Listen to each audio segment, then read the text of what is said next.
Good morning dear student. देखिए आज का जो हमारा टॉपिक है उसका नाम है circular current loop as a magnetic dipole. मतलब एक ऐसा सर्कुलर लूप जिसमें से करंट फ्लो कर रहा है, वो सर्कुलर लूप मैग्नेटिक डाइपोल का काम करेगा। कैसे करेगा वो हम देखते हैं। सो टॉपिक का नाम है circular current loop as a magnetic dipole. Circular current loop as a magnetic dipole.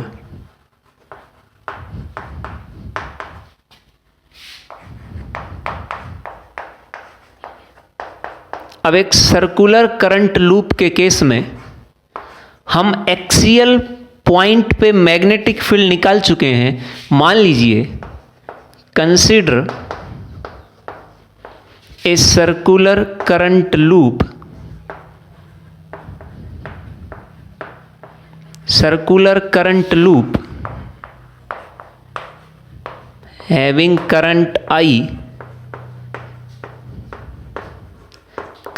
I and radius R.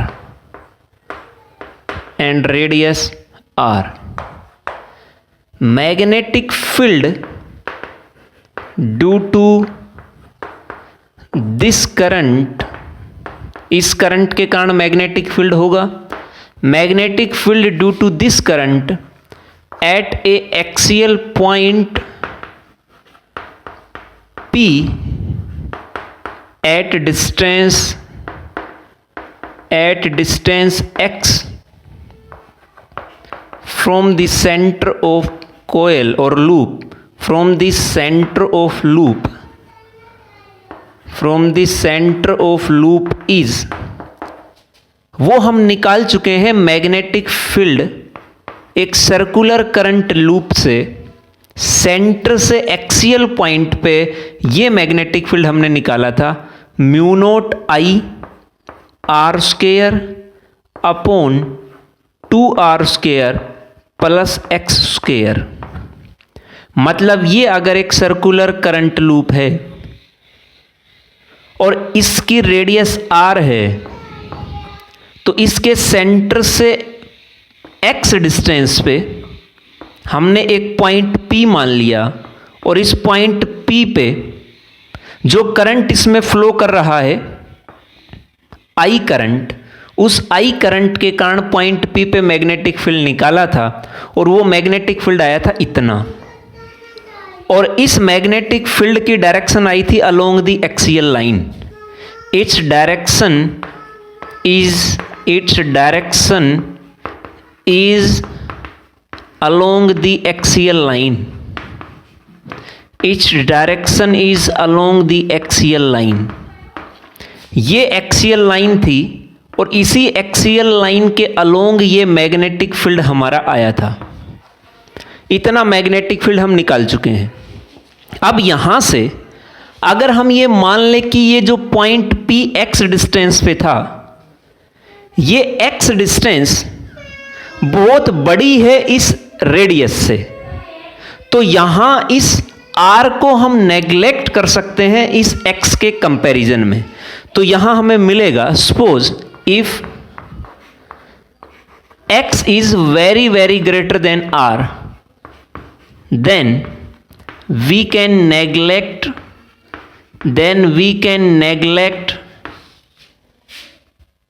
R comparison to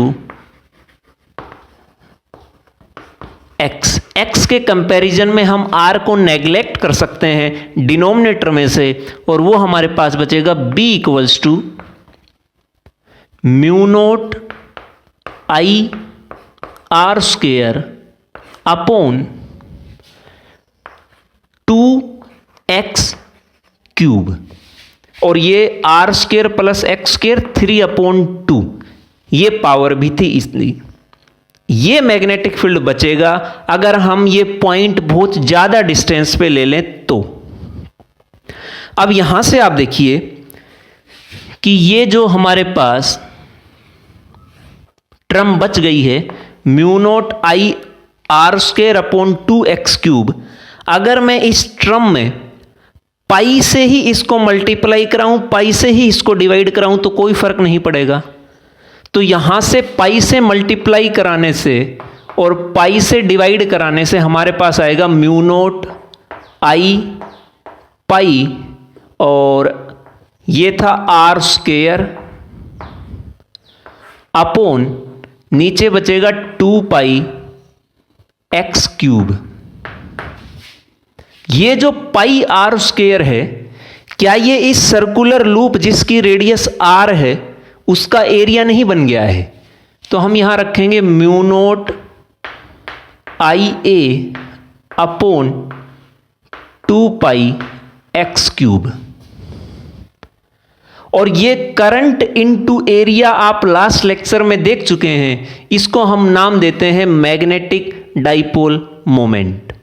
सो यहां पे here I A equals to magnetic dipole moment, और इसकी वही डायरेक्शन रहेगी जो लूप के area unit vector की direction, वही डायरेक्शन मैग्नेटिक डाइपोल मोमेंट की।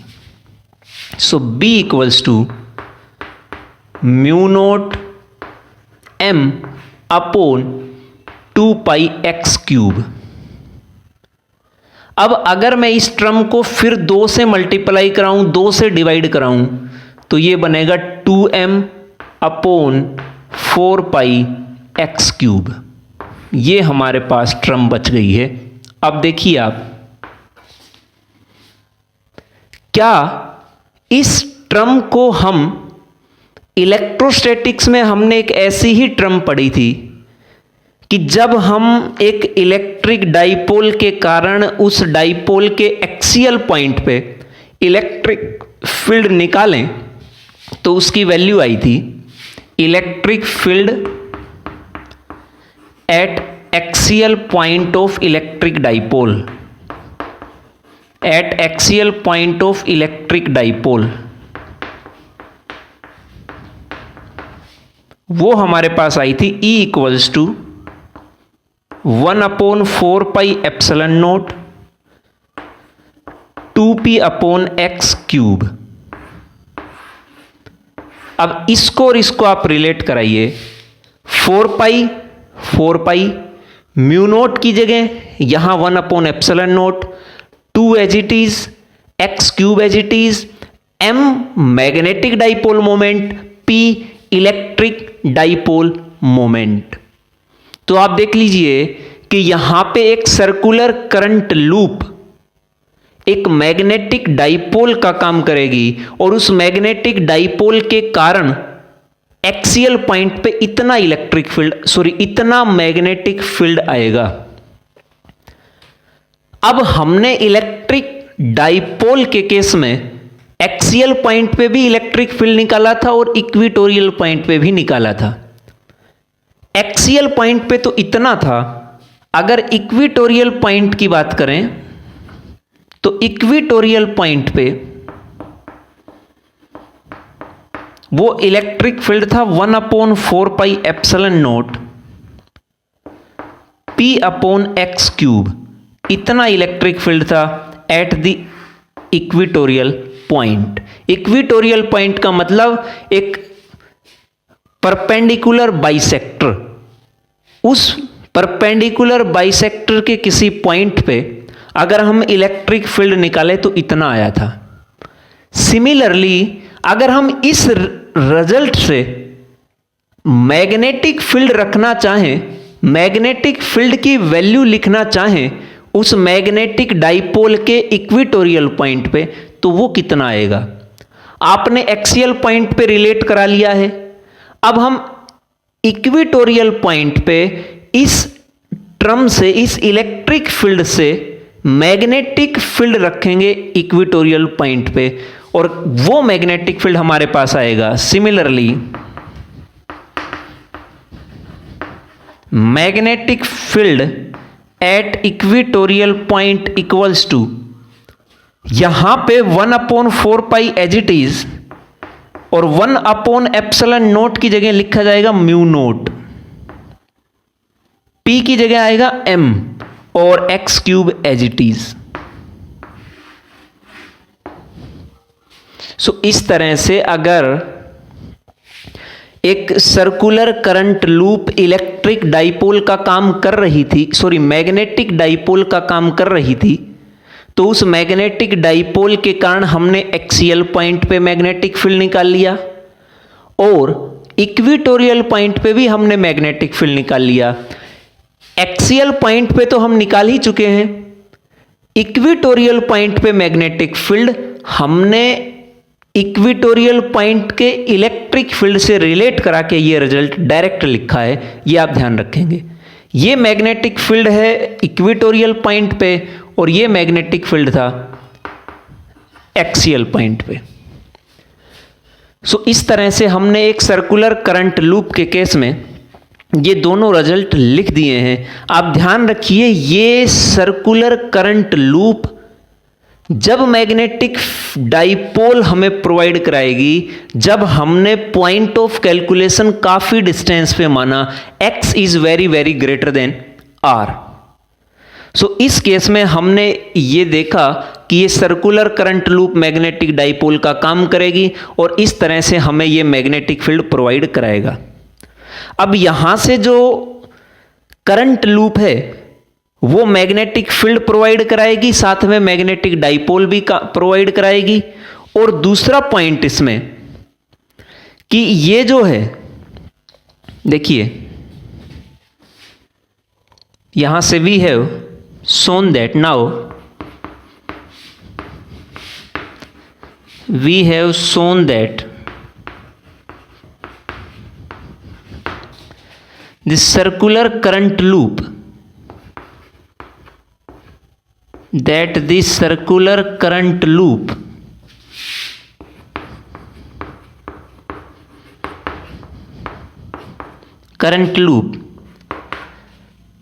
will give us magnetic field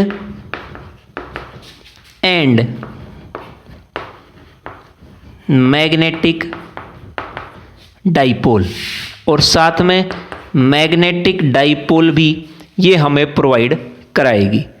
दूसरा point, that the circular current loop is subject to torque like a magnetic needle, is subject to torque like a magnetic needle।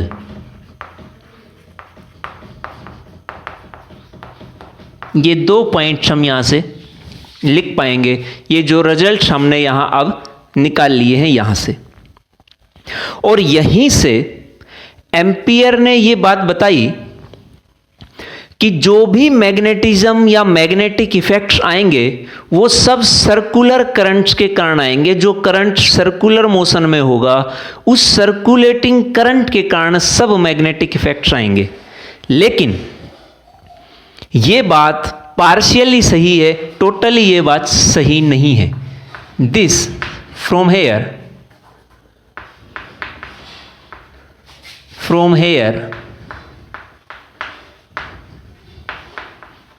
Ampere gave the result that all magnetism is due to circulating current। जो भी magnetism या magnetic phenomena हम पढ़ेंगे वो सब circulating currents के कारण होंगे। बट दिस इज पार्शियली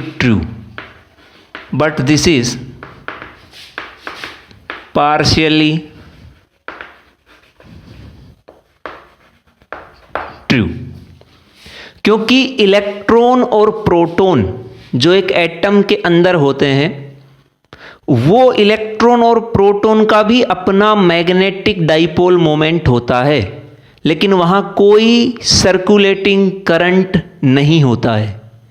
इसलिए यह बात पार्शियली सही है, टोटली सही नहीं है। the electrons and protons in a atom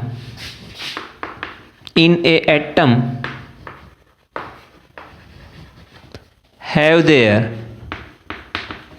individual magnetic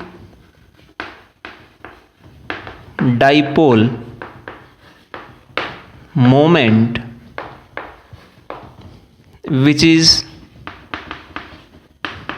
not due to circulating current, जो कि सर्कुलेटिंग करंट के कारण नहीं है।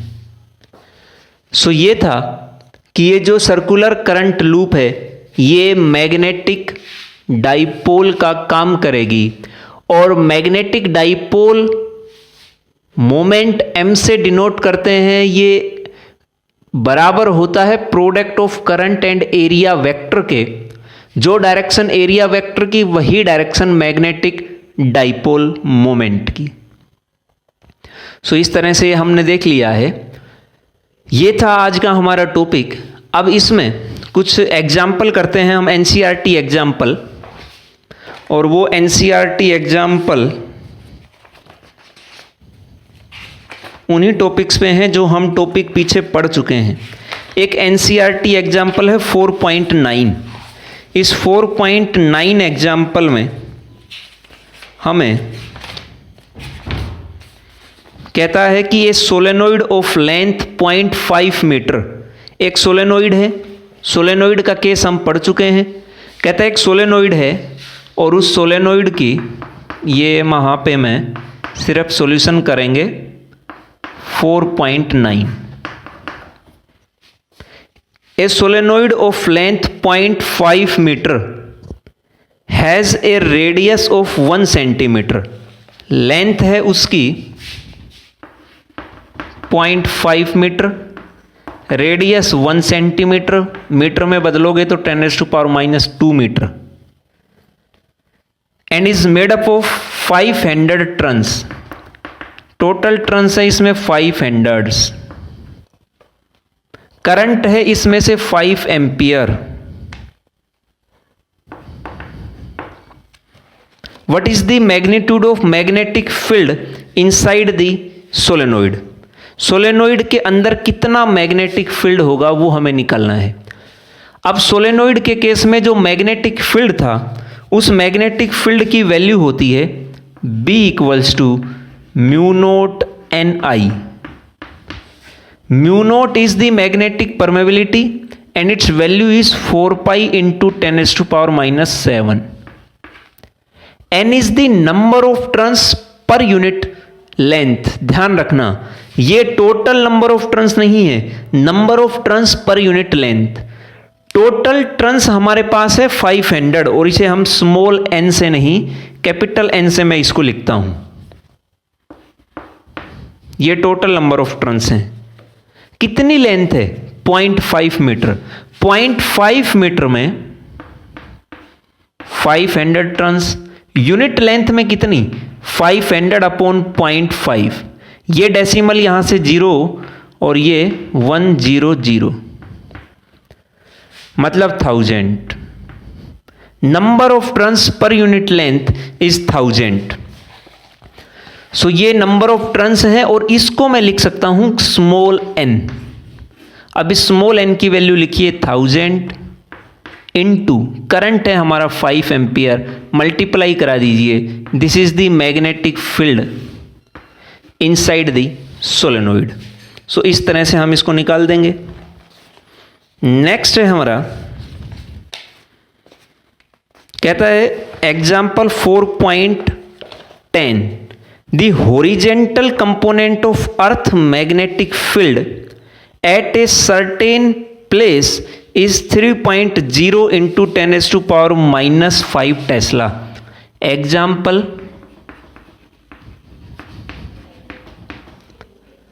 एग्जाम्पल है ये 4.10।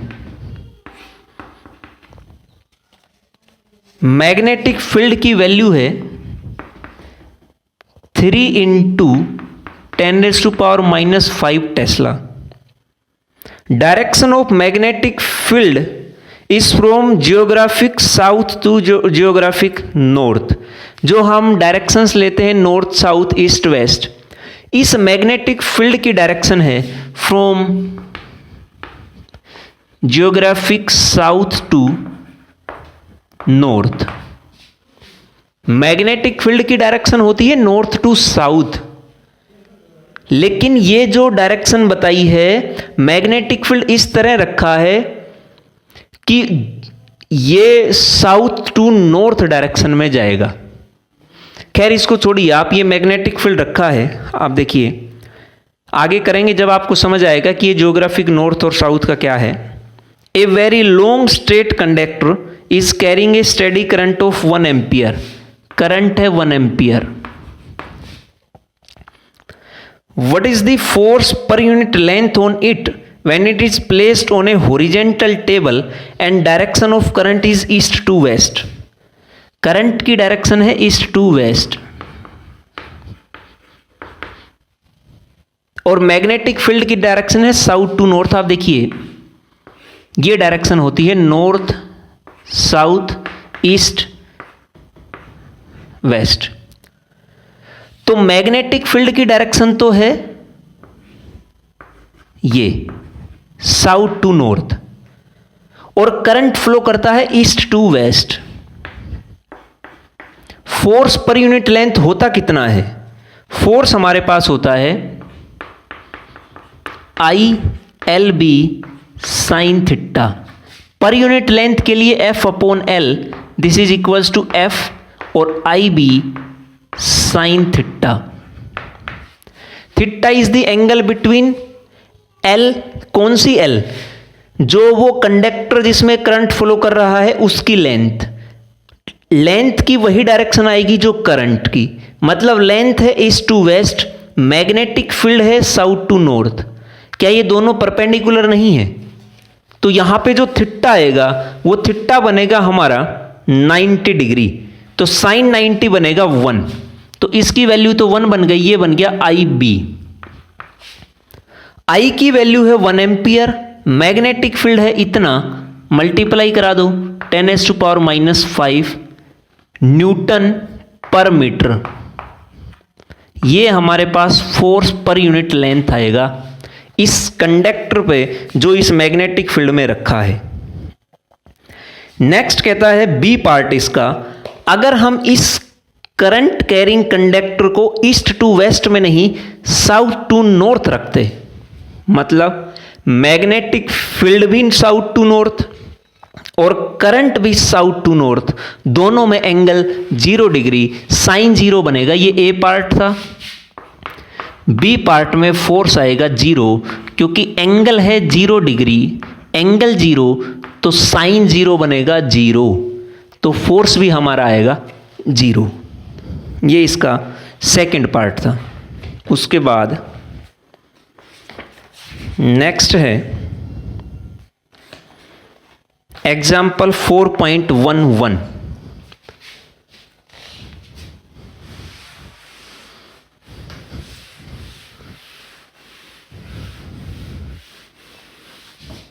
इसमें कहता है a 100 turns closely wound circular coil of radius 10 centimetre carries a current of 3.2 ampere. Example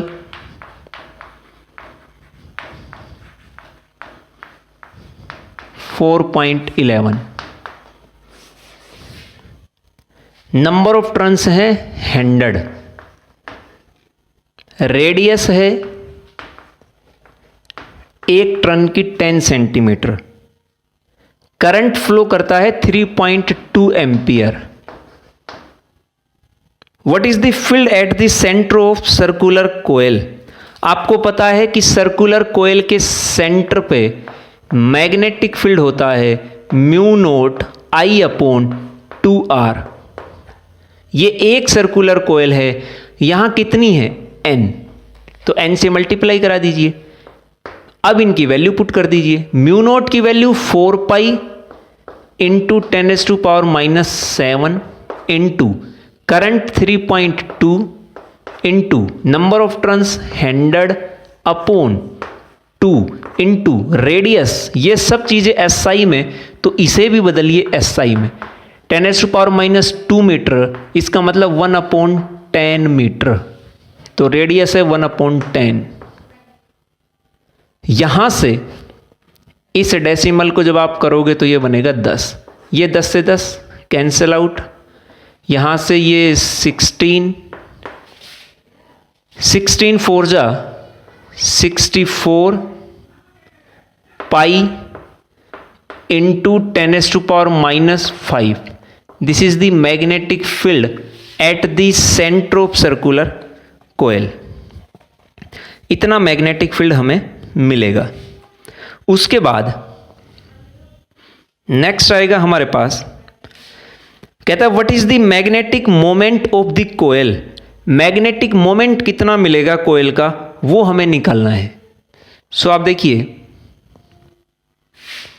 B, magnetic moment जिसको हम डिनोट करते हैं स्मॉल m से, small m equals to current into area. ये एक लूप हो, एक सर्कुलर लूप हो तब, n सर्कुलर लूप हो तो n से मल्टीप्लाई करा दो। n हमारे पास है 100 और ये स्मॉल n की बजाय आप कैपिटल N लिख लो, क्योंकि स्मॉल n हम मान के चले थे number of turns per unit length. अब की बार हमने पर यूनिट लेंथ नहीं लिया है तो हमने इसको कैपिटल N लिख दिया। हालांकि स्मॉल n भी लिख सकते हो, कोई प्रॉब्लम नहीं है। बस ये ध्यान रखना कि यहां small n total number of turns को रिप्रेजेंट करेगी। n 100 इंटू आई 3.2, एरिया हमारे पास बनेगा पाई आर स्क्वायर। r है हमारे पास 1/10 और इसका स्क्वायर तो 100 आ गई। 100 से 100 cancel out, 3.2 pi ampere metre square. This is the unit of magnetic dipole moment. तो ये वैल्यू आप निकाल सकते हैं, पाई की वैल्यू आप पुट करेंगे तो इसे सोल्व कर लेंगे। उसके बाद सी पार्ट में कहता है the coil is placed in a vertical plane and is free to rotate about a horizontal axis. मतलब मान लीजिए कि हमारे पास वर्टिकल प्लेन का मतलब अगर ये एक्स एक्सिस है हॉरिजेंटल, तो वर्टिकल प्लेन बनेगी वाई जेड। वो वाई जेड प्लेन में रखी है तो वो वाई जेड प्लेन में रखी तो एक्स एक्सिस के परपेंडिकुलर रहेगी। एक्स एक्सिस पे परपेंडिकुलर तो वो रोटेट कर सकती है उस एक्स एक्सिस के about. A uniform magnetic field of 2 Tesla in the horizontal direction exists such that initially the axis of coil is in the direction of field and coil rotates through an angle of 90 degree under the influence of magnetic field। C part में हमने magnetic field रखा 2 Tesla. जैसे ही magnetic field रखा तो इस magnetic field के कारण इस सर्कुलर लूप पे एक टॉर्क लगेगा और उस टॉर्क के कारण वो रोटेट करना शुरू करेगी। कहता है मान लीजिए पहले इनिशियल एंगल था 0 डिग्री और फाइनल एंगल हो गया है 90 डिग्री, तो वो रोटेट करेगा 0 डिग्री से 90 डिग्री तक। आपको बताना है what are the magnitudes of torque on the coil in initial and final position. Initial torque, torque होता है m b sine theta, theta initial. m और b को छोड़िए, आप देखिए थीटा इनिशियल 0 डिग्री, साइन 0 0, तो टॉर्क इनिशियली लगेगा 0।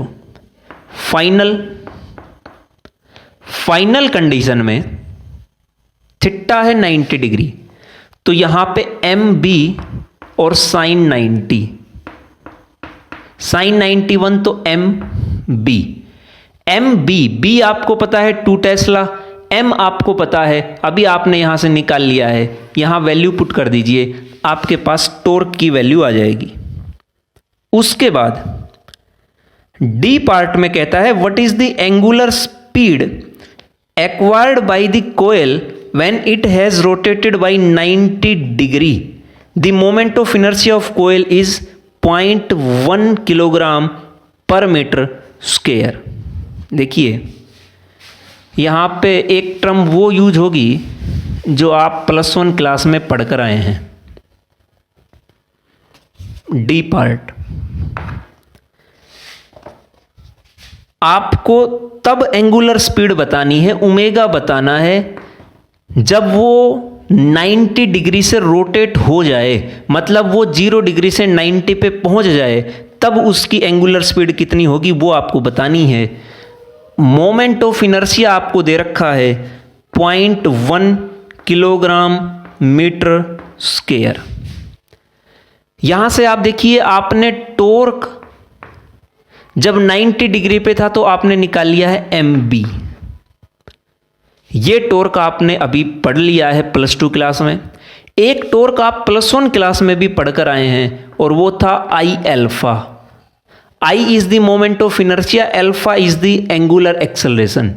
Angular acceleration को मैं लिख सकता हूं d ओमेगा अपॉन dt। अब यहां से जो टॉर्क था, आप पहले ये मान के चलिए कि torque equals to mb sine theta. 0 से 90 तक पहुंचने में क्या एंगुलर स्पीड रहेगी, एक्चुअल में हमें वो निकालनी है। तो यहां थीटा 0 से 90 तक जाएगा, तो पहले हम इसको साइन थीटा ही रखेंगे और दूसरा फॉर्मूला होता है हमारे पास ये। अगर मैं इस टर्म को थीटा से मल्टीप्लाई कराऊं, डी थीटा से डिवाइड कराऊं, तो कोई फर्क नहीं पड़ेगा। हमने इसको D omega upon D theta और D theta upon D T ऐसे मल्टीप्लाई करा दिया। डी थीटा से मल्टीप्लाई, डी थीटा से divide. Torque equals to I D omega upon D theta, D theta upon D T बनेगा omega. तो एक torque हमारे पास आ गया है I omega D omega upon D theta. दूसरा टॉर्क था mb साइन थीटा।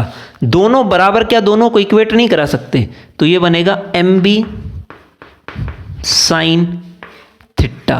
ये हमारे पास अब ये टर्म बच गई है। इस टर्म में अब हमें सिर्फ मल्टीप्लाई कराना है, बाकी इसमें कुछ नहीं करना है। आप देखिए I omega D omega, D theta को इस तरफ मल्टीप्लाई कराइए, mb sine theta D theta. जब दोनों तरफ इंटीग्रेशन करेंगे तो यहां तो ओमेगा की वैल्यू पुट करनी है, इनिशियल 0 थी, फाइनल ओमेगा मान लीजिए आप, या ओमेगा एफ मान लीजिए। यहां थीटा के रेस्पेक्ट में इंटीग्रेशन, इनिशियली हम 0 डिग्री से चले थे और 90 डिग्री पे पहुंचना है, तो यहां 0 से 90 डिग्री। बस आप इसका इंटीग्रेशन कर दीजिए और लिमिट पुट करके ओमेगा फाइनल की वैल्यू निकाल लीजिए। हमारे पास इस क्वेश्चन का आंसर आ जाएगा। ये थे हमारे कुछ एनसीईआरटी एग्जाम्पल और वो टॉपिक, इसको आप करिए। मिलते हैं नेक्स्ट लेक्चर में। Thank you.